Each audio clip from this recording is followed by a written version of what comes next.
This episode of Literary Treks is brought to you by Audible.com, offering more than 180,000 titles for smartphone, tablet, and desktop. To get a free audiobook of your choice and to help Trek FM at the same time, visit audibletrial.com/trekfm. And also by Enterprise in Space, an international program of the nonprofit National Space Society. Find out how you can help science and education and become a virtual crew member aboard the NSS Enterprise Orbiter by visiting enterpriseinspace.org. And if you want to join the conversation and share your thoughts on this episode, join the Babel Conference, our listeners group on Facebook. Just type BABEL into the Facebook search field. We look forward to seeing you there. Hey everyone, I'm Rod Roddenberry, and you're listening to Trek FM.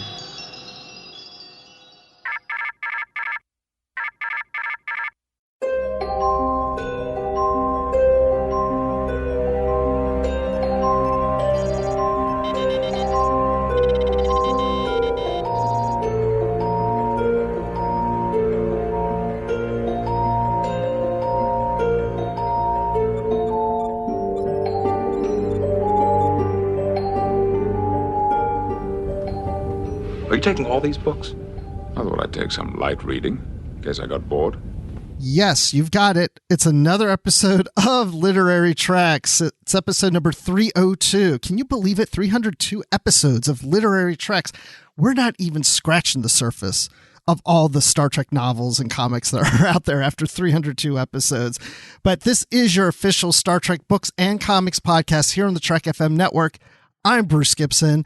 And sitting across from me on my computer screen is Dan Gunther. Hey, Bruce. That's the thing. 302 episodes. I'm not so much amazed at the sheer number, but just the fact that how many more Star Trek books and comics there still are out there that we haven't even gotten to, even though the show has been doing 302 episodes. That's crazy to me. It really is. It's insane, but it makes our jobs easier in the fact that we don't have to sit here and scratch our heads. What are we going to talk about on the next episode? We need to come up with a topic. We can just shoot in the dark and go, okay, that's what we're going to cover. That's what we're going to read. So if anything, our challenge is trying to keep up with as much as we want to read. Exactly. Yeah. Just reach over onto the bookshelf and grab something, and chances are, we haven't done that one yet. So, and one of the ones that we reached out for this episode in the feature, it's the first adult original Kelvin Timeline novel called The Unsettling Stars, and it's written by Alan Dean Foster. And we're going to have Alan here on the show during the feature to talk about that novel. So this has been at least 10 years in the waiting to get this novel, because it was supposed to come out years ago and it didn't. Don't know the whole story why, but anyway, we now have it and we've read it. So that's what we're going to talk about in the feature. But before we do that, there is a new book that is out or coming out. I'm not sure if it's out yet. And it's one that we are not going to cover in a future episode of Literary Treks in the feature, because it is a little golden book for kids. And it's called Star Trek Alphabet Book. I gotta say, I love these. Now, I've actually picked up the two previous ones, or two of the previous ones. I'm not sure if there's been more. I don't even have a kid yet, but I'm like building this future library of little golden Star Trek books. So this is exciting. There's another one to add to it.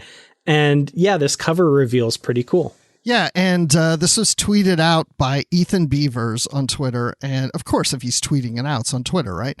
But Ethan, that's ETHEN Beavers. Look for him. His handle is at CRETINEB. And you can check out the book cover. It's got Kirk and Janeway and Sisko, because B is for Borg, and we see that happening on here. We see A is for alien, and we see an Andorian. A also means Andorian. C is for captains. That's why we see Janeway, Kirk, and Sisko. So that's just the cover alone. So I can't wait to look in the book. I didn't see anything, nor did I look to see when this is coming out or if it's out now. I love this cover, and for one very specific reason. is that Deep Space Nine seems to get short shrift a lot of the time. So I love that under C for captains, we've got Kirk and Janeway and Sisko. Yes. Captain Benjamin Sisko. Yes. Yes. S is for Sisko. Exactly. No, I'm happy about that too. It is amazing when you think, how do they sit around and decide which captains they're going to feature? I wonder what that discussion was like. Mm-hmm. And, they have to know how fraught that discussion is, because I remember when the first teaser trailers for Enterprise came out and they said before Kirk, before Picard, and before Janeway, there was Archer, and people were mad that Sisko was not included there. So I remember that. Oh yeah. Trek fans care about this stuff, man. Yeah. Well, I didn't think about it at the time, but now that I'm thinking about it, well, maybe they're talking about starship captains. Since Archer was a starship captain, so they're relating to starship captains. I know. I'm trying to, make this work, but that's probably not the case. So switching gears here, we discussed on an episode not that long ago that because of COVID-19 and comic books aren't being delivered to comic shops, IDW and some other comic publishers out there have pulled back on releasing new comics. So we're not getting any new Star Trek comics for the next few months. So we decided, why don't we pull an old comic off the shelf and just do a quick review of that as if it's new. And one of the ideas we had is to read a comic that was written by Aron Eisenberg, who played Nog on Deep Space Nine. And as most of you are probably aware, Aron Eisenberg did pass away this past September 21st of 2019. And we didn't really have a chance to look at this comic, but we thought this would be a great opportunity to do that. Yeah, I'm really glad you suggested this. I thought it was a really nice kind of something different to do. Like you said, we haven't gotten comics in a while and probably won't get any for a little while longer yet. So, this was from the Malibu line of comics back when they had the license for a short time and written by Aron Eisenberg. So just a really fun comic to read.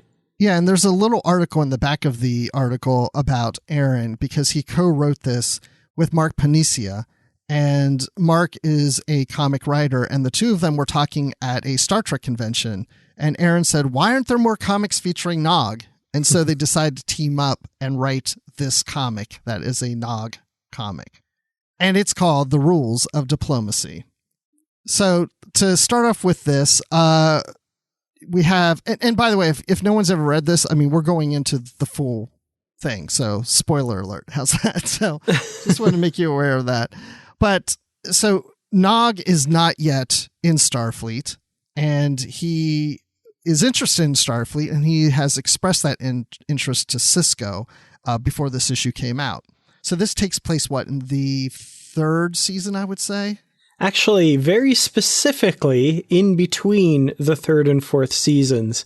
And this is, the Star Trek nerd glasses coming on here. So Sisko is a captain at this point, and he became a captain in the final episode of season 3. And in season 4, he shows up with his head clean shaven, but he still has his hair here. So very specifically, they've placed this in between the third and fourth season. Yeah, and actually the comic was published that summer in between the seasons, so it's perfect timing. Nice. With the seasons, so that's pretty cool. But he is recruited by Sisko to accompany a young officer from the Klingon Empire on a mission to go to Ferenginar. And so, of course, Nog is like, what a great opportunity to show my skills and show Sisko that, I'm worthy to do a mission like this, and he'll help me get into Starfleet. So this was his opportunity. And of course, Jake's like, come on, Nog, really? What's going on? Why do you want to do this? That typical relationship that they have. Yeah, it's nice to kind of dive back into this dynamic, and it really did snap me back to watching DS9 back during that period of time. These personalities, it's just, there's so much I love about that series, and to kind of get something back in the middle of that again was really nice. And I read that Aron Eisenberg really wanted to have a Klingon in the story because he thought Ferengis and Klingons were an interesting mix, the two together. So that's why it's a Klingon story with Nog in it. Mm-hmm. And Nog is even given a communication badge, which he's happy about too. Yeah, he's so proud of that. I thought that was really neat and, so fitting with his personality. And I mean, who's going to know Nog's personality better than Aron Eisenberg himself, right? So absolutely. So the Klingons arrive on Deep Space Nine, and the Klingon ship is going to the Gamma Quadrant for a 2-day mission. So this younger Klingon diplomat is going to go Ferenginar, and he's got an older Klingon accompanying him, along with Nog and with Chief O'Brien. So Chief O'Brien is piloting the runabout as they go to Ferenginar. So Nog and this Klingon diplomat, Gron, who's a young man, so, they're both young guys, they beam down, and of course, all these Ferengi come up to Nog because they all know him and say, hey, remember me? Hey, you owe me this. And hey, are you still interested in purchasing this and stuff? And he's like, I'm here on a diplomatic mission. They're like, what? Diplomatic? Like, who does that? You're a freaking Ferengi. So, so Gron wants to see where they train for combat. And of course they go in there and there's Ferengi fighting each other. And Gron thinks it's a joke, like, oh, this is a joke. Like, you guys don't know how to fight, And Nog's like, oh, but we show spirit. And but then he shows off that to Gron that they have these big institutions of business. And that's where we nurture the spirit of opportunity. Opportunity plus instinct equals profit. I do love this juxtaposition of the Klingon and Ferengi cultures. And, they're kind of both cultures that we as Star Trek fans at various points in Star Trek history have been told to kind of look down on. Like the Klingons are militaristic and barbaric and fighters, and the Ferengi are opportunistic and exploitative and all that. But, each one kind of has their own merits, and to kind of see those two cultures come together and face each other in this way, I thought, that's really fun. And I love that, the show itself has Nog facing off against the Klingons in a later, I think, season 5 episode, with him dealing with Martok and Klingon loiterers on the promenade when he was working security. So I have to think that that season 5 Nog is using some of the lessons he learned in this issue here as well. Yeah, this issue really works well into the series for sure. And not even knowing where the series is going, it works really well. And then, there's Gron wants to gamble with these Ferengi friends of Nog's, and Nog's like, I don't think this is a good idea because, they cheat and all that. But Nog finds something under a table that they're using magnetic dice or whatever to skew the game in their favor, but then Nog foils their plans and Gron ends up winning in the gambling stuff. And we come to find out that these two have this unique situation, like you're saying, about where they both value something. So they're very similar in a lot of ways. One values honor, the other values profit, but it's both about valuing something in their society that's important to them. Yeah, definitely. And I think they both figure out by the end that they are more alike than unalike. Absolutely. So, yeah, I mean, even when the other Ferengi figure out that they cheated, they go to confront Gron as if they're going to attack him. And Nog, in his wisdom, position is like, hey, yeah, aren't you happy that Gron won? Because he's going to go back to his home planet and tell everyone what a great gambling establishment we have, and all these Klingons want to come here and spend their money and gamble. And the other Ferengi are like, oh, yeah, this is great. Thanks, Gron, for coming. So Nog really helped that situation out. Mm-hmm. Yeah, and really showed how a Ferengi can be a good diplomat. Absolutely. That was very diplomatic of him. Yes. So when they returned to Deep Space Nine, congratulations, Nog, from Cisco. You did a good job. So I thought it was a nice story for Nog. Mm-hmm. Yeah, it was a fun little diversionary tale. And, like we've said, one that fits in really well with the established Deep Space Nine world and what's going on at the time. Sometimes I find with DS9, it's hard to get a story to fit in with, the overarching story. Things move and change from episode to episode. But the fact that they were able to find this nice little story for Nog, where he's not yet in the academy, but working towards it, it just really fit well and did some really good stuff for his character, I think. Yeah, so if anybody can find it, again, it's it's 25 years old. Oh, man, yeah. If you can find it anywhere, it's worth, reading. It's a fun read. Mm-hmm. If you do have the DVD with all of the previously released comics up to a certain point, it is on there as well. Malibu has a section on that DVD-ROM, I believe. Yeah, this is a standalone comic. It's not part of a series, so just, be aware of that too when you're looking for it.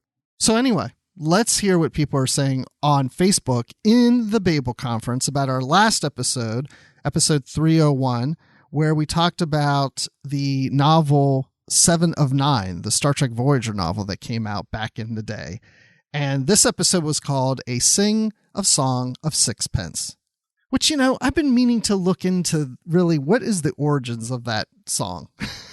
We discussed it on the show, but we didn't really, because Suzanne said she thought it had something to do with Blackbeard or something. Yeah, but it does predate that, I believe. Yeah. They had said, yeah. I'm not sure. I'm not sure. You know what? I'm too busy researching Star Trek and not old songs of nursery rhymes like that. Exactly. So yeah. I don't check those out. So I thought Justin Iser had an interesting comment in the Babel Conference where he says this is the 16th Voyager novel, and if you add 7 plus 9, it equals 16. So I'm just surprised Justin really picked up on that. That's kind of funny. Didn't even think about that, but he's wondering, it's probably a coincidence, but it's kind of fun to think that maybe they were smart enough to say, hey, the 16th novel should be 7 plus 9. I think it's definitely a coincidence, but if you're into numerology, interesting. Yeah. And he goes on to say that was a great discussion, and 7 is one of his favorite characters, and he really enjoyed the novel and getting to see further character development. And he also loved seeing Janeway and 7's relationship. He thought it was true to the show. He pointed out there isn't as much for the other main characters, but that didn't bother him too much, and he gives this novel 7 out of 9 nursery rhymes that tell you what's really going on. Nice. And Travis James says, this book came out too soon. So I'm assuming there you're talking about how 7 of 9's character maybe wasn't as established as it had been later on, and this book would have done better later. Yeah, it's a good point. I also wonder if it came out after Infinite Regress aired, if they would have thought the book was ripping off the episode. Yeah, but we know the book did come out before that episode, but it is weird how similar they are. And Oztrekkie mentions that in his comment about how it's so similar to what The Raven and Infinite Regress covered in their episodes. And he said he read this once when it first came out, but never got back to it. So he says his main memory of this is that it was similar to the episodes, and he liked the king that got his just desserts in the end.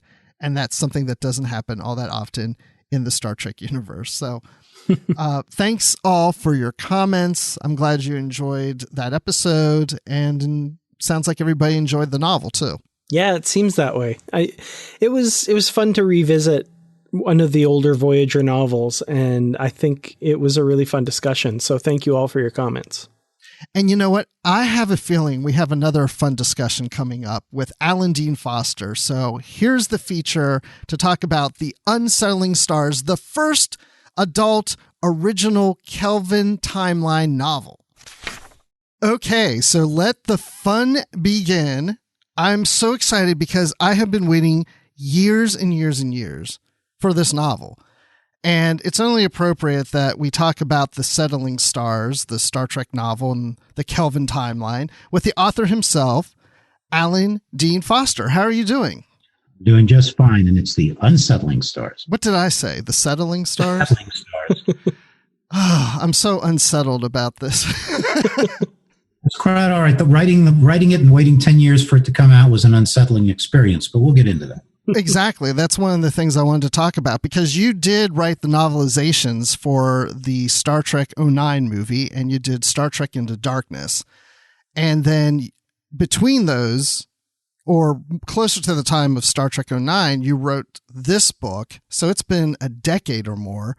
And then this, and there were 3 other books by other authors that take place in the Kelvin timeline that were supposed to be released, and then they weren't released. So not only do I want to know what you know about the delay of this book and how unsettling that was, but also how did you get involved in writing this book and the novelizations?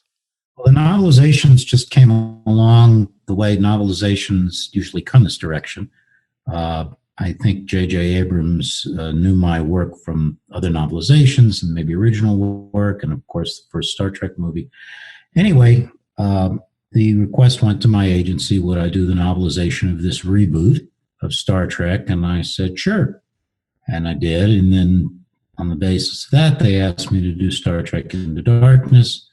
And while I was doing that, apparently the idea came down to do more Star Trek original novels in the Kelvin universe. And I and David Mack and Christopher Bennett, and I'm sorry, but I can't remember everybody's names all the time, were asked to do those novels. And I wrote mine, finished it, turned it in, was accepted as it was paid for it.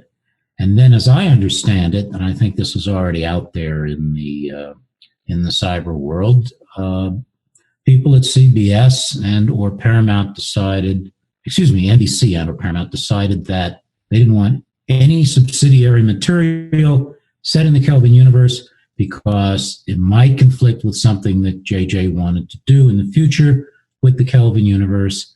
And they told Simon & Schuster, who were going to publish the novels, we're sorry, but this program is off and forget about it. Meanwhile, a decade goes by, and suddenly now there aren't dozens of movies in the Kelvin universe. So it's not such a critical matter for original novels to be set in that universe to come out. When I was writing The Unsettling Stars, which was not the original title, but that's what we're going to call it because that's what it is, I was very much aware of the 2 films that JJ had done, and I purposely wrote a book that I was careful when I was writing it to do something that would not in any way that I could think of conflict with anything in the first 2 films. So that if they were going to do a 3rd film or a 4th film, my novel would not conflict, hopefully, with anything in those subsequent films. Now that's not an issue at this point in time anyway. So that's how it came to be. And then when this book was ready to be published finally this year, it sounds like you probably did not have to go back and do any updates or changes to it then.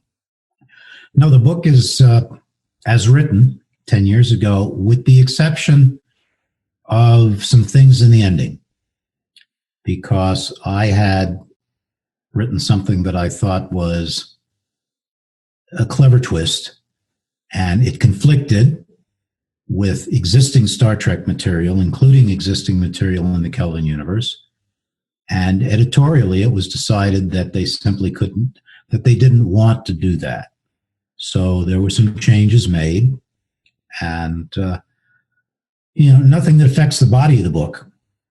But one of these days, when I'm allowed to, I'll talk about what I did that they insisted be changed because they felt it would conflict with pre-existing Star Trek material, both in the Kelvin universe and in the original Star Trek universe. Otherwise, the book is just as it was written. I wanted to do a Star Trek novel that harkened back to the old Star Trek, where not everything was solved by blowing things up, and people had to think, and there were moral issues at stake.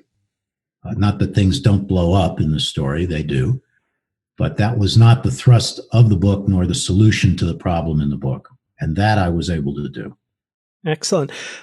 One of the things that I'm curious about is the differences between, of course, the Prime Universe counterparts, the William Shatner version of Kirk, and, of course, the Kelvin Timeline version that you're writing about in this novel. Was there any particular challenge in bringing those characters to life on the page as opposed to the more familiar Star Trek characters? And was there anything that you brought to it that was different about writing them than writing their regular counterparts? Actually, it went fairly smoothly. I've been involved with Star Trek practically since the beginning, at least since the animated series that I did, the book versions of. And so I've been around those characters for a very long time and feel quite at home with them and very familiar with them. And I didn't feel when the first Star Trek reboot came out that there was a whole lot of difference in the characters. Obviously, there were some differences, but basically it was just a younger version of the characters we all knew and loved. So it didn't really cause me any problems. The only thing that was in there that was noticeably different was the relationship, of course, between Spock and Uhura. And that I actually had fun with. I had fun with all of it. But I was able to develop that relationship a little bit more. And in the Prime universe, there is no relationship. So that added something emotionally, certainly, to the stories. I was also able to use the character of Uhura a lot more than she'd been used in the Prime universe. In fact, I made a point of it in the book. I don't want to give anything in the book really away for people who haven't read it. But Uhura's specialty, which is communication, becomes very important in the course of the story in the Unsettling Stars. So I was looking for a way to do those things. You always look when you have characters that have been done over and over and over again. If you have a chance for yourself to do them as a writer, what you look for are things where you try to find things that have not been done yet. That's almost impossible with Star Trek. But you try. You look for those little things and those little moments without breaking the character. Yeah, it's interesting you said that about the characters, because I did feel, especially with the first film, that it was written more to the characters, not so much to the actors. And I feel like your approach is very similar to that in this novel, because when Dan and I were reading this, we both had mentioned, well, he mentioned to me first that, sometimes his mind would shift to the actors in the original series and sometimes back to the Kelvin. It's like, and I felt like that was happening to me too. So if I read Scotty, I'm seeing Simon Pegg in my mind, but then later I'm seeing James Doohan, and it's not so much about the actors, but it was the feeling that these characters were authentic. So even if somebody's not a fan of these movies, this really is the voice of a Star Trek novel. You don't even have to think of it as being in this universe outside of, like you're saying, the relationship between Uhura and Spock. And there's a reference, of course, to Spock losing his home planet. Well, the book is being written with Star Trek Into Darkness in mind. And I can't do anything in the novel, or I wouldn't do anything in the novel, that would directly contradict something that had happened in the previous two films. So Spock losing Vulcan actually became very important in the course of the novel. You've read it, so you know. And it leads Spock to do certain things that he might not have done if Vulcan still existed. I don't want to say so much that it creates sympathy in him for characters who appear in the novel. And if Vulcan was still intact and Spock was the earlier Spock, he might not have reacted exactly the same way that he does in this novel. Everything he does is still Spockish, but it might have been different if Vulcan, hadn't gone away in the Kelvin universe.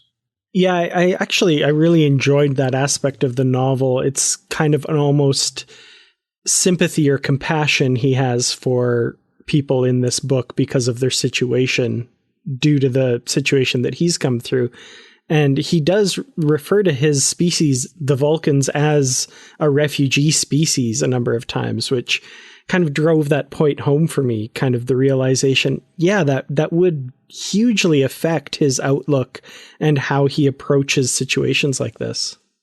And of course, the original title of the book was Refugees. Mm-hmm. Yes, I was just going to ask about that. That's what I thought. Which refers not only to Spock, but also to a group of aliens in the book called the Perenoreans. Why was the title changed? You'd have to ask Simon & Schuster that. I think when you get these kinds of title changes from editorial, it's because they're not necessarily because the original title is not a good title. it's because there are people in editorial and sales who feel that it's not, in this case, science fiction-y enough.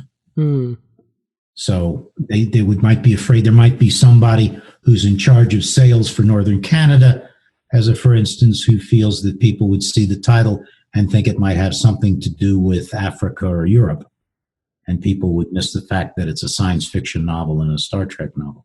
I obviously feel otherwise, but I have no problem with the Unsettling Stars, which I think is a good title and definitely better than some of the previous titles, like The Order of Peace and stuff that was thrown around out there.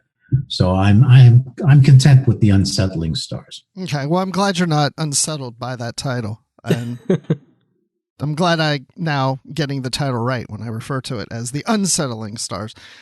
So let's start digging into some of this story. We have these aliens, the Perenoreans. I'm assuming I'm pronouncing that correct. Got that one. Yes, nice. Because I'm not good at this stuff. But as the story begins, it's shortly after Star Trek 09.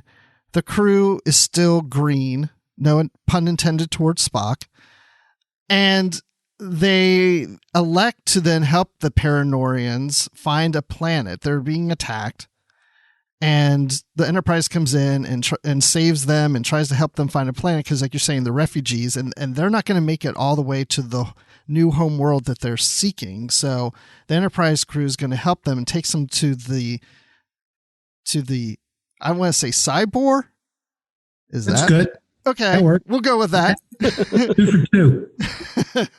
And settle on one of the moons around the SiBor planet. I think the planet was Nibor. 2 of 3. Oh. See, I knew I was going to mess up at some point. That's okay. That's my fault. I misremembered that. Sorry. Okay. I didn't. Listeners will correct you on all of this stuff, so it's not a problem. They're always very good about that. Yeah, you should see my email inbox. So in exchange for the hospitality of allowing the Perenoreans to settle there, the SiBor, the SiBor, I don't want to say cyborg, the SiBor, they had this, there was some interest in maybe joining the Federation at some point, or they had made contact, but they wanted to really learn ways to develop technology, and that's something that the Perenoreans could help them with. So I was wondering if you could tell us more about these two species and their relationship with each other. I'd be happy to. How much do you want me to tell? The book's out, so I don't imagine we're giving any story secrets away here. I would say not to necessarily go into any spoilers or secrets right now, and then we'll give a spoiler warning and we'll go deeper into it. Okay, you stop me if I get too deep into it. Okay. The SiBorians are a really nice, pleasant, semi-rural folk who have a decent level of technology, but not a great level of technology. But they're basically nice folks. And they really want to join the Federation, but they're not quite there technologically, and they'd like to join on a more equal level with other members of the Federation. And the Perenoreans come along and are given permission by the SiBorians to settle on one of the moons of the SiBorian system. It's inhabitable, it has an atmosphere. It's just the SiBorians themselves haven't been there because they don't have the tech to do it. So they figure, well, okay, these people are refugees, they need a place to live. They might as well live on one of these moons that we're not using. And in return, they can help us advance our technology. And that leads to some issues which nobody foresees, including the Enterprise crew, simply because the Perenoreans have this interminable desire to be helpful. And because they have a more advanced level of technology, it causes some problems between them and the SiBorians. Not in a way that, for example, the Europeans did to the Native Americans when they first came over here, but in unanticipated ways. And it also, before too long, starts to raise problems for the Federation in ways that the Enterprise crew did not foresee either. And it all comes out of the Perenoreans' desire simply to be helpful. And when I was concocting this plot, there are a lot of science fiction stories about aliens, and when they come visit, or when we meet them, are they more athletic than us? Are they better at the arts than us? And what happens if a species comes along? And again, I don't want to give too much away here, but you have to see how it works out in the book anyway. What happens if a species comes along that is desperately wanting to help and be helpful, but they're so much better at everything than we are that we just tend as a species to give up? Because what's the point of trying to develop a new airplane when the aliens come along and give us faster than light travel? What's the point of trying to breed a new kind of radish when the aliens come along and develop 23 kinds of radish that are superior to anything we can do? You know, as a species, there's that danger that you lose the species' drive to excel and to improve. Because why bother to do that if the aliens can do everything we can do, or in this case, the SiBorians and maybe us too, can do everything we can do better than we can, out of a desire to help, not because they feel superior or not because they want to dominate, but simply because their way of doing things is a whole lot better than anything we can do. And from that premise, you get the thrust behind the entire book, really. Yeah, and I think now we're going to start treading more into spoilers. So anybody who hasn't read the book and doesn't want to be spoiled, why don't you stop at this point? Those of you who have read the book and you want to hear more about the details leading up to the end, that's where we are at this point.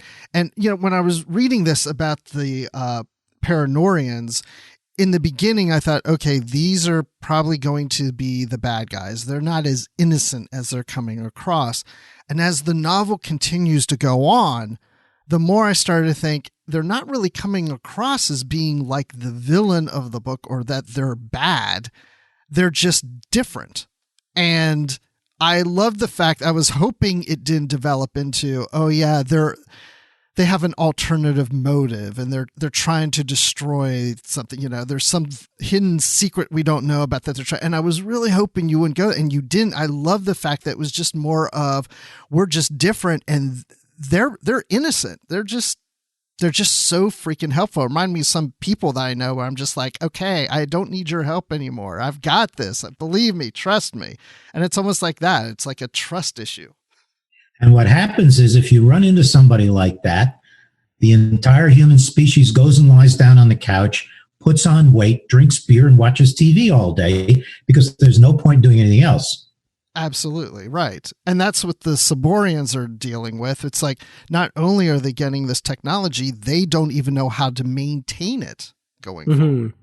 Yeah, they find themselves being superfluous on their own world, basically. Not out of any inimical means, inimical thoughts or anything else, but just because every time, well, again, we're getting into spoilers a little bit, but just because every time they try to develop something themselves or build something themselves, the helpful Perenoreans come along and say, no, please, let us help here. If you do it this way instead, it'll turn out so much better. And it always does turn out so much better. And it starts driving the SiBorians nuts, just like it would drive us nuts. Absolutely, yeah. And I love the kind of slow build up to that. So we see, hints of this early on. For example, when Sulu is teaching fencing to one of the Perenoreans, and after, an hour, suddenly he's, making thrusts and stuff that Sulu's not expecting and anticipating, and moves that he hasn't taught him yet. He's just kind of figured this out. And I love that these seemingly small little innocuous things that to us seem like, oh, they're just quick studies, or maybe he was a dancer and is using that knowledge. But the one person who's kind of curious about this through the whole book is Spock, and he kind of has this strange sense early on that not all is right. And I was wondering, like, it must have been kind of fun to kind of play with that and not reveal too much, but still have Spock kind of wondering what's going on and seeing that play out through his character. Well, a lot of people and a lot of characters, as they do in the book, would think, well, everything the Perenoreans are doing is great. They're really helping the heck out of the SiBorians. They'll probably get to where they can join the Federation themselves. But Spock was looking at this as Spock would, and thinking, well, what are the potential side effects or after effects of this relationship we've got established here? Because he's the one who can step back and look at everything without any emotion, or not so much emotion in the case of the Kelvin universe, and think about these things. Say, well, wait, this looks great, but what are we missing here? Maybe it's too great. That's all. It's too good. That's something you always hear through your whole life. If it's too good to be true, it probably is. And you could say that about the whole plot line of the Unsettling Stars, but not in the way most people would think of it, I guess. And that, I think, is going to be one of the big problems with AI.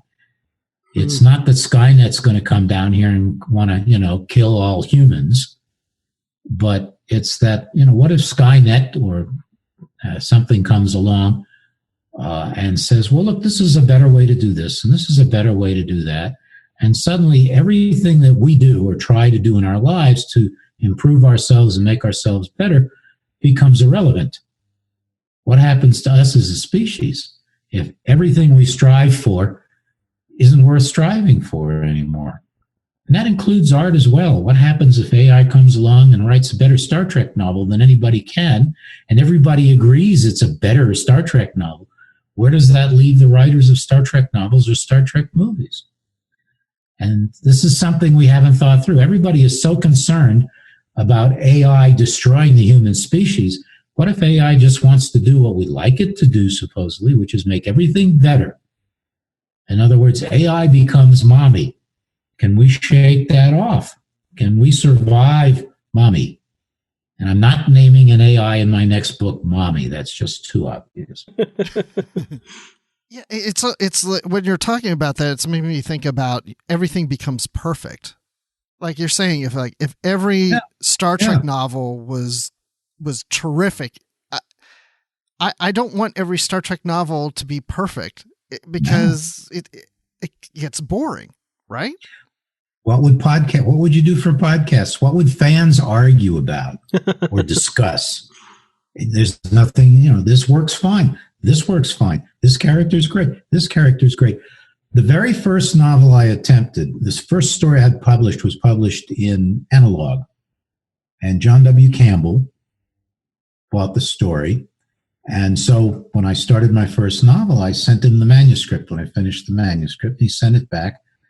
And he made many suggestions. I didn't find out till later that this was the way Campbell worked. He did this with Asimov and Heinlein and everybody.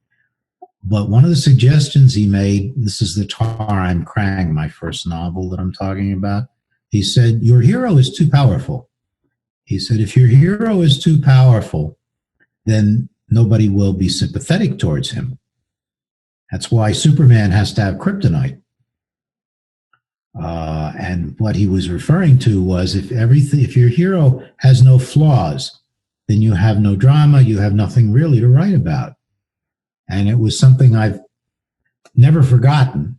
And with AI or with the Perenoreans, if you don't have any sympathy in the book, except at the beginning where they truly are refugees. But as the story develops, the initial sympathy you have for the Perenoreans as being poor refugees under attack by 3 hostile ships starts to fade away because you realize the Perenoreans don't need any sympathy. They're perfectly capable of taking care of themselves to the point to where they start taking care of everybody else as well. And writers, I think, tend to forget that. Yeah, definitely. And I think that's one of the big appealing things to me of this story is, and we talked about this earlier, how, the Perenoreans aren't the big bad guy and they don't have this, always in the back of your mind, you're almost expecting like the big galactic takeover, mustache twirling big plan to be revealed, but it's really not the case. They just feel like they do a good job looking after everyone and want to do that. It's an interesting thing to work from a writer's standpoint. What do you do when your major threat in the story is well-meaning? And your bad guys are not bad guys. Right. So it was I wanted to make people think. I mean, that's what Star Trek to me is really about, is making people think. Thank you. I hoped to do that in the book, and I was a little nervous while I was writing the book. I thought, well, what happens if this goes into the publisher and they say there's not enough action, or there's not enough things blowing up real good? But I couldn't help it. This was the Star Trek novel I wanted to write, with the, that little editorial business at the end. But basically, this is the novel I wanted to write, and they let me write it, and I'm grateful for that, and I hope the fans like it for that reason. There's plenty of other stuff out there where the Enterprise goes around doing nothing but unleashing phasers and photon torpedoes, and so I don't have to write that. There are other people who can happily go and write that. And there is some action in this, and oh yeah. Now, did you feel like you had to, even though the publisher didn't say put the action in there or put action, do you just feel like when you're writing a Star Trek novel that you need to do some of that, and that's why you had these attacks on the moon from these bird things or whatever that were going around, and this monster from the sea? So the fly jaws, I think. I had to. I just like doing stuff like that. Okay. One of the things I've enjoyed for 50 years of doing this is creating alien species. In fact, if I could write more books from the alien point of view with no humans in it at all, I would do that. But most publishers, for obvious reasons, don't like that because they feel there's nobody in the story to identify with. But some of the greatest science fiction stories, to me anyway, feature largely from an alien point of view. Just off the top of my head, Mission of Gravity, which is considered by some people to be the first real hard science fiction novel. And a lot of it is told from the aliens' point of view. And I remember that book from when I was a kid thinking, humans can all go away. We'll just work with the mesclinites here, and we don't need to talk to the humans at all. And if you read the book, basically you don't need to talk to the humans. And there are other books like that. And I wrote one called Nor Crystal Tears, which is told entirely from the alien point of view. And I do that as often as I can get away with it.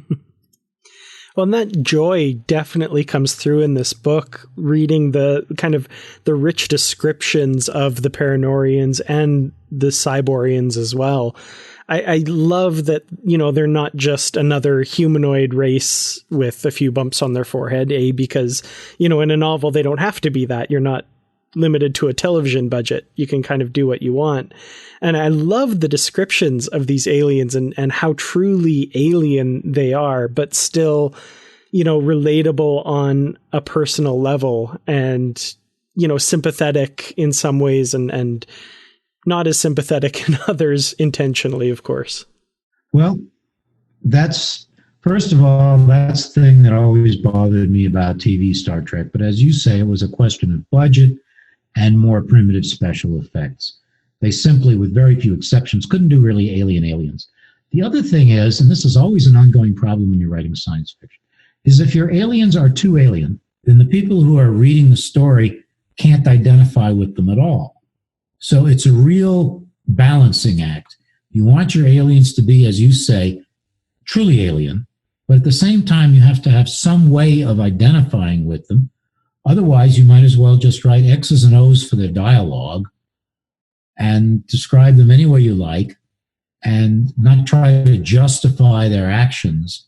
What you end up with is a lot of nonsense and no aliens that you can identify with one way or the other. And that's been done in some stories, but it's a tough trick to bring off. A recent good example is the film Arrival, where you have really alien aliens. And we never do really get to understand the aliens. So the film and the story, the film anyway, you have no idea. You really don't identify with those aliens in any way at all. They're just kind of a mechanism in the story for exploring the human characters. And, I don't know. I watched that film. I love that film. Absolutely love that film. That's real science fiction. You don't get a real science fiction film very often. And that one was. And I watched the whole film and enjoyed it. But as I'm watching it, I'm thinking, gee, I'd really like to know more about these aliens. And it doesn't show. So when you're writing the book, you can't just show pictures of aliens. You have to describe them, and you have to find some way for the reader to identify with them. Yeah, I find them relatable. It wasn't so much that they're alien. It's not so much that what they look like to me. It's just that you're right. I can relate to them. I'm understanding who they are, their motivation, why they're doing it. I mean, the Perenoreans just feel very much like they're just obsessed just with completing things, that they can't get over that obsession of doing something. And I was looking at it as almost like an addiction of somebody who can't stop. I mean, it's just, that's how they are. They just can't stop wanting to help.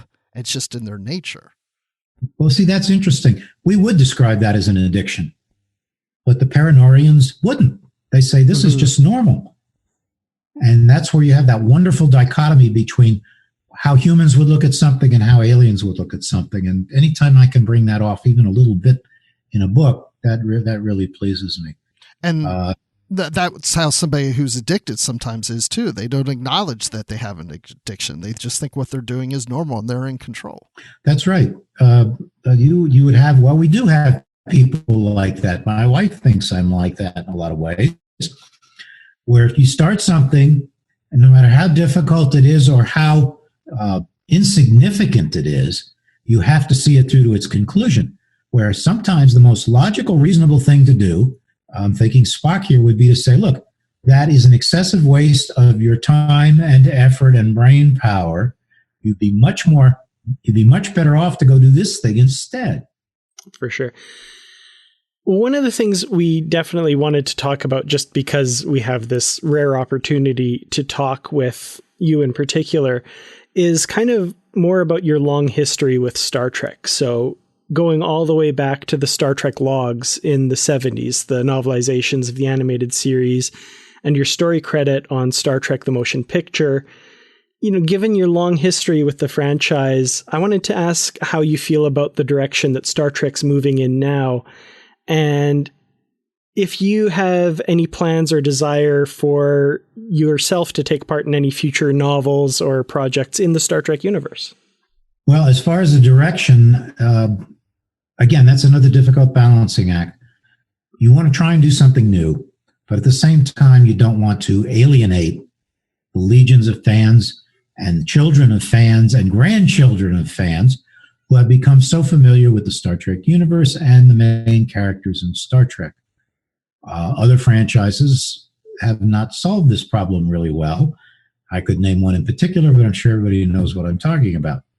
Just to be different for difference sake doesn't always work. In fact, it usually doesn't work.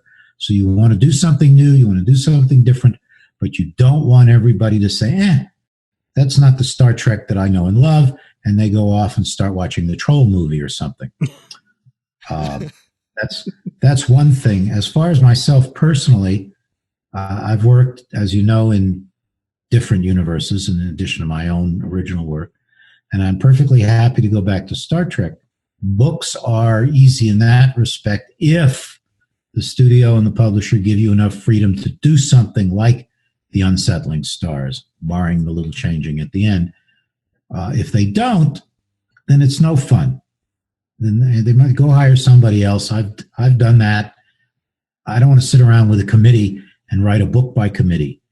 And by the same token, I'm not interested in doing a film by committee. And most films are done by committee, no matter what anybody says about the auteur theory of directing. I'm just not interested in that. What I found out very early on, in fact, specifically with the Star Trek movie, was that while I love movies, I don't particularly like the movie business. And unless somebody throws 9 figures my way or something, I'm not going to get to make the film I'd like to make. I always thought it would be fun to be the first science fiction writer to direct a science fiction film. But at this point in time, it's a project that even if somebody offered it to me, I really don't think I could do. That's why writing books is so much fun. I have an unlimited budget. I can do anything I want, especially in original work. That's why I started writing orchestral music. Nobody can say, well, too many notes, as the emperor says in Amadeus. But if if the right project came along, including Star Trek, and if somebody said, we'd like you to write a Star Trek movie, and we're not going to bother you. I mean, this doesn't happen in the real world. Maybe it happens in the Kelvin universe, but it doesn't happen in this world. But if somebody did say that, I'd be perfectly happy to do it. Of course, then they take it, and the key words in screenwriting are, we think this is great. This is the best script we've ever read. It just needs a little tweaking here and there. And what they mean is twerking, not tweaking. Right. But that's what they do to your screenplay. And people go literally out of their minds and need a lot of therapy. And you can't approach the motion picture business that way. Either you do like Robert Rodriguez did, and you go out and max out your credit cards and your friends' credit cards and your family's credit cards, and you make your own movie for $25,000. Or you say, okay, let's do this screenplay. And then you sit back, or an adaptation of one of your original works. Once the studio owns the rights, it's out of your hands. If you don't like that setup, you don't do it. Would I like to do it? Sure, who wouldn't? But it just doesn't happen that often. Even Stephen King can't do that. So there it is. Would I like to do more? Sure. But I'd like to see some respect for a half century's body of work. And the fact that I've been working with Star Trek for almost that long. And if you like what I do, great, I'll do it. You know exactly what you're getting. If you don't like it, don't hire me, hire somebody else. You reach that point in any career, I think. If you sell lunches from a truck and you've been doing it for 50 years and somebody comes up and says, really like to have mustard on this taco, and you look at them and you say, I don't do mustard on tacos. The guy down the street does mustard on tacos. Go buy your tacos from him. Okay, I'm starting to rant instead of explain things. So, but that's what the motion picture business does to you. And if you wonder why you get so many bad science fiction films, that's one of the reasons why. Well, I think one of our favorite science fiction films is Star Trek the Motion Picture, which you did write the story to. I don't know how much that's changed, and I know we don't have time to get into that. But the first 5 minutes of that movie is all mine. Okay. That's all directly from the treatment that I wrote. After that, things really changed. I do claim credit for making Kirk an admiral because I thought he deserved a promotion at that point, and for a few other things that stayed in the film. But this is old news. Once the film was originally supposed to be a TV episode, then it became a 2-hour movie for TV. Then it became a big budget motion picture. Once it became a big budget motion picture, I had no pull, and I became an instant non-person. And fans will understand this. I, as a fan, would have gone in and said, look, maybe this line of dialogue doesn't fit here. Why don't you have the character say this? And I would have done that for free. And that was, I later learned, an obvious mistake. Because once you say in the motion picture business you'll do something for free, people start looking at you sideways like, okay, what does he really want? But I was a fan too. I'm still a fan. Mm-hmm. And I would have done it for free as a fan, just so that when you go in the theater, back when we go to theaters again, and you pay your $10 or whatever, you see the best movie possible up there on the screen. And I do know people in the motion picture business who are willing to listen, who do that. Big names, but they are few and far between. And the general studio film is like, as I tell people in the motion picture business, they know they can't design the sets, they know they can't run the camera, they know they can't set the lights, they know they can't sew the costumes or do the special effects or direct, but everybody thinks they can write. And so everybody wants to put their 2 cents in. And then it's not even a movie by committee, it's a movie by a mob. And I'm just not interested in that. And you don't usually get very good movies when that happens. The more cooks you have, generally it doesn't turn out to be good. There are exceptions, like there are exceptions to everything. But the general rule is you put one person in charge and you let him make the movie. That's why I'm so interested to see Dune, the new version of Dune. Same director as Arrival. So we have a director who knows and loves science fiction, and we'll keep our fingers crossed, and we'll see in The Ghost of Frank Herbert, we'll be looking over everybody's shoulder muttering, because Frank used to mutter a lot. But what are you working on now that our listeners might be interested in that you'd like to plug that you've got coming up? I have an original novel coming out from the wonderful Wordfire Press called Madrenga. That's fantasy. That'll be later this year, I think. And something of particular interest probably to people listening to the podcast. I keep getting asked these questions over the years, and I keep giving a lot of the same answers. And it finally occurred to me that I ought to put them all down in a book so that people didn't have to ask the same questions, and that also it's history in a certain regard. So from Centipede Press, I think later this year, there will be a book called The Director Should Have Shot You, which is all of the stories and reminiscences that I can manage to recollect dealing with my work doing novelizations of films. And there you go. You get answers to all the questions, everything from Luana, the first film I novelized, up to and through Alien Covenant, and of course including the Star Trek logs. So there's that. Some short stories spotted around here and there. There'll be one in analog, which is kind of, first story in analog in 1971 and one a few years ago. And here's another one. So that's kind of nice, called The Treasure of the Lugar Morto. And as you know from our conversation pre-podcast, I've started writing orchestral music for symphony orchestra. Whether anybody will hear that, I don't know. But you heard a little bit of the prelude anyway, so we'll see. We'll see. That's kind of fun. Yeah, we got lucky to hear a little bit of that. So. Mm-hmm. Maybe the symphony will turn out well and people will listen to it, and I'll die and they'll say, well, why did he spend all of his time writing these science fiction books and these fantasy books when he could have been writing music? But I'm doing the best I can. It's about a minute of music per day when I have a whole day, but it's kind of fun listening to it, even though it's with music composition software. But that's what everybody uses nowadays anyway. So there we are. I need to go take care of the cat. I've gotten really good at giving injections. Please don't interpret that in strange ways. It was wonderful talking to you guys, and maybe we'll do it again sometime. Sounds great. And we really Absolutely. did enjoy the novel, and thank you so much for that and for joining us here on the show. Yeah, thanks so much. Most welcome. Why am I waving? Nobody can see. I don't know. I can see you waving, though. That's good enough. All right. Thanks so much, Alan. Okay, Have a guys. great night. Take care and stay safe. You too. You as well. Bye-bye. It's amazing the amount of history that Alan Dean Foster's had with the Star Trek universe. I thought it was just a singular privilege to be able to speak to him about some of the contributions he's made to the franchise that we all love. Yes, and to those other franchises too. So, yeah, it was great having him on, and really excited to have the opportunity to really talk to him about his book. So that was a lot of fun.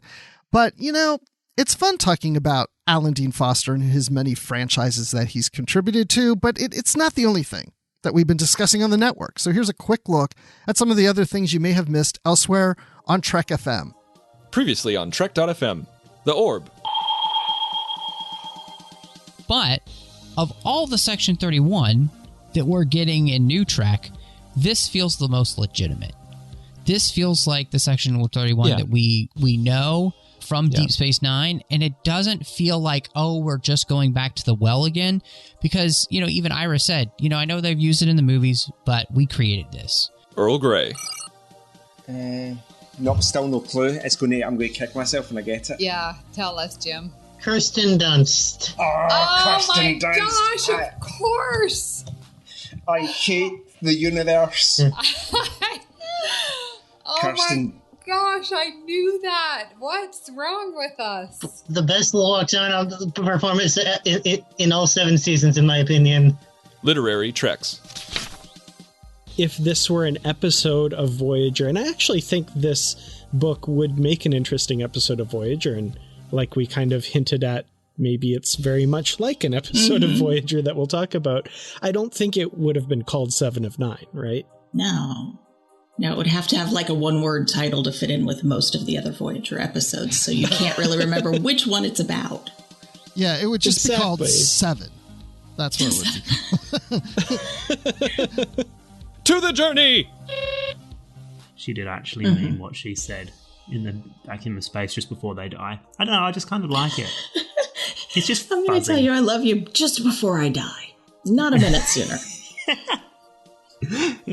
It's like, at least I don't have to deal with the ramifications if I'm dead. Well, that backfired. Or maybe she was just like, at least I don't have to hear him not say it if we're going to die. So what you're saying is next time that we ask someone to marry them, or anyone who asks someone to marry them, they should do it on death's door of like some kind of crazy adventure. Like jumping off a bungee jump. You're in the middle of being eaten by a shark or something. I love you! Gobble, gobble, gobble.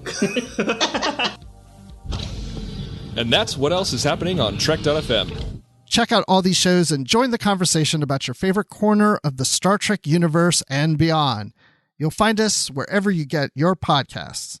If you're an Apple user, be sure to hit the subscribe button in Apple Podcasts on iPhone, iPad, or Apple TV, or the desktop iTunes app to get the latest episodes as soon as they're published. And please, we would love it if you would leave us a star rating and written review. If you're not an Apple user, though, we've got you covered as well. You can find our shows on Google Play Music, Stitcher, TuneIn, Spreaker, SoundCloud, Windows Phone, YouTube, in most third-party apps, and you can stream and download the MP3 file from our website, or grab the RSS link. If you'd like to help us keep all our shows coming to you each week, you can become a patron of the network on Patreon. Visit patreon.com/TrekFM. That's patreon.com/TrekFM. You'll get all the details there. Perks include early access to episodes, exclusive content, producer credits, and more available through our special patrons website, Patron Zone. It requires a great deal of money to produce, host, and distribute these shows each month, and we really appreciate any support you can give us, and we hope you'll join the team. So again, you'll find all the details at patreon.com/TrekFM. We would also love to hear your thoughts on today's show, and there are many ways for you to do that. The best place to join in the larger conversation is in the Babel Conference. That's our listeners group on Facebook. Just type Babel, that's Babel, into the search field on Facebook, and it should come right up. If you'd like to send us an email, you can use the form on our website at trek.fm/contact. Choose to send to a show and select Literary Treks. That'll come right to me and Bruce. You can also find the network on Twitter at TrekFM and on Facebook at facebook.com/TrekFM. Find us on our Goodreads group where we have bookshelves with all of our previously covered books as well as the currently reading section so you know what is coming up for future shows. Plus, great conversations happening about the books and comics. Just search for Literary Treks on Goodreads and click Join Group. And we'd like to thank Norman C. Lau, Ken Tripp, Greg Rosier, Brandon Shea Mutala, Justin Ozer, Jeffrey Harlan, and Casey Pettit for their support of the Trek FM network and being associate producers for Literary Treks as well. So Dan, when you are being just way too helpful around the house for your fiance to bear, where can people find you? First of all, I'm glad that Nikki doesn't usually listen to these episodes because I think she would be drowning us out with her peals of laughter at the moment. But on the rare occasion that I'm not helping out completely 100% all the time around the house, you can find me on Twitter. I'm at Kertrats. That's KERTRATS. You can also find me on youtube.com/Kertrats Productions, where I have a YouTube channel talking mostly about Star Trek and where we're doing the live shows on Fridays, talking about various episodes with me, Bruce Gibson, and Brandy Jackala. Hey, Bruce, that's you. And and you can also find me at treklit.com, my website where I review Star Trek novels, both old and new. And Bruce, when you're not hiding on a planet's surface because these huge, big-mouthed creatures are flying at you and you really wish you'd brought a phaser with you, where can we find you? You'd find me running away really, really, really, really fast. And when I'm not running, I'm on Twitter at Admiral_Rex. And you can find me, of course, on the network here doing the live show with Brandy when we have new episodes of Discovery, and that's called Live from the Edge. And of course, I'm here on Literary Treks. I'm on the podcast with Dan on Positively Trek, and I'm occasionally on the Star Wars Report podcast. And of course, I'm always in the Babel Conference, lurking around there somewhere. You'll find me. So thanks everyone for listening, and there will be a next time. So until next time, live long and read on. What do you call that, light reading? To each his own, number